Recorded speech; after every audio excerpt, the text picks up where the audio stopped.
ബോധ്യമാണ് എനിക്ക് ഒത്തിരി എന്നെ സ്പർശിച്ചത്. മരിച്ചു കഴിയുമ്പോൾ ശരീരവും ആത്മാവും വേർപിരിയുന്നു. അപ്പോൾ ശരീരം ജീർണിക്കുന്നു, ആത്മാവ് ദൈവത്തെ കാണാനായിട്ട് യാത്രയാവുന്നു. അപ്പോൾ ഈ ശരീരത്തിലെ മനുഷ്യപ്രകൃതിയാണ് ജീർണിക്കുന്നത്, ദൈവികത്വം നിലനിൽക്കുന്നു, അത് ഭൂമിയിലുണ്ട്.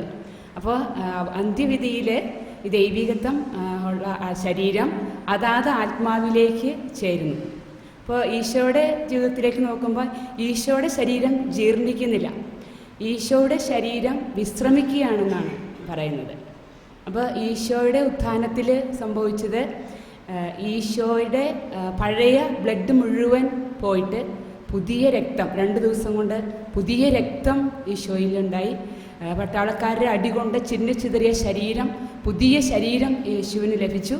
അതുപോലെ ഒരു ശക്തിക്കും പരാജയപ്പെടുത്താൻ പറ്റാത്ത പുതിയ ജീവനിലേക്ക് ഈശോ പ്രവേശിച്ചു. അപ്പോൾ ഈ യേശുവിൻ്റെ ആ ഉത്ഥാനത്തിൻ്റെ സാദൃശ്യത്തിലേക്ക് നമ്മളെയും രൂപാന്തരപ്പെടുത്തുമെന്നുള്ള ഉത്ഥാനത്തെക്കുറിച്ച് വലിയൊരു പ്രതീക്ഷ മനസ്സിൽ ഇതുവരെ കേട്ടിരുന്ന ഒത്തിരിയേറെ തെറ്റിദ്ധാരണകളൊക്കെ നീങ്ങി മനസ്സിൽ ഒത്തിരി ആശ്വാസവും സമാധാനവും ഇതിലൂടെ ലഭിച്ചു. പിന്നെ സ്വർഗസ്നായ പിതാവേ എന്ന പ്രാർത്ഥനയിൽ 7 സ്റ്റെപ്പുകളാണുള്ളതെന്ന് ബ്രദർ പറഞ്ഞു. അതിൻ്റെ ആമുഖം സ്വർഗസ്നായ ഞങ്ങളുടെ പിതാവേ എന്നുള്ളതാണ് ആമുഖം. ആ ആമുഖം വളരെ പ്രധാനപ്പെട്ടതാണ്. അവിടെ പിതാവിന് വാത്സല്യനിധിയായ പിതാവിൻ്റെ വത്സല മക്കളാണ് നമ്മൾ എന്നുള്ള വലിയ ബോധ്യം ലഭിച്ചു. പിന്നത്തെ 3 സ്റ്റെപ്പുകൾ ദൈവത്തിൻ്റെ ഇനിഷ്യേറ്റീവാണ്. അങ്ങയുടെ എന്ന് പറഞ്ഞ് നമ്മൾ പ്രാർത്ഥിക്കുന്നത്. അടുത്ത 3 സ്റ്റെപ്പുകൾ ഞങ്ങളുടെ എന്ന് പറഞ്ഞ് പ്രാർത്ഥിക്കുന്നു. അപ്പം അങ്ങയുടെ രാജ്യം വരണം എന്ന് പറഞ്ഞാൽ അങ്ങയുടെ ആ സ്നേഹത്തിൻ്റെ രാജ്യം, പരിശുദ്ധിയുടെ രാജ്യം, പരസ്പരമുള്ള ബന്ധത്തിൻ്റെ ആ വലിയ ദൈവനീതിയുടെ രാജ്യം, പുതിയ സൃഷ്ടികളാകുന്ന ആ രാജ്യം സമാഗതമാകണമേ എന്നുള്ള പ്രാർത്ഥന.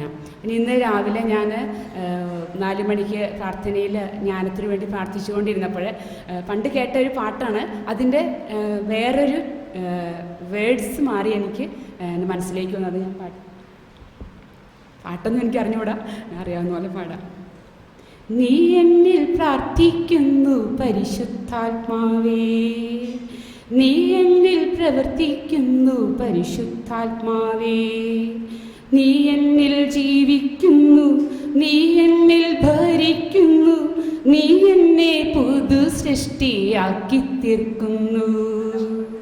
നീ എന്നിൽ പ്രാർത്ഥിക്കുന്നു ഈശോയേ, നീ എന്നിൽ പ്രവർത്തിക്കുന്നു ഈശോയേ, നീ എന്നിൽ ജീവിക്കുന്നു, നീ എന്നെ ഭരിക്കുന്നു, നീ എന്നെ പുതു സൃഷ്ടിയാക്കി തീർക്കുന്നു.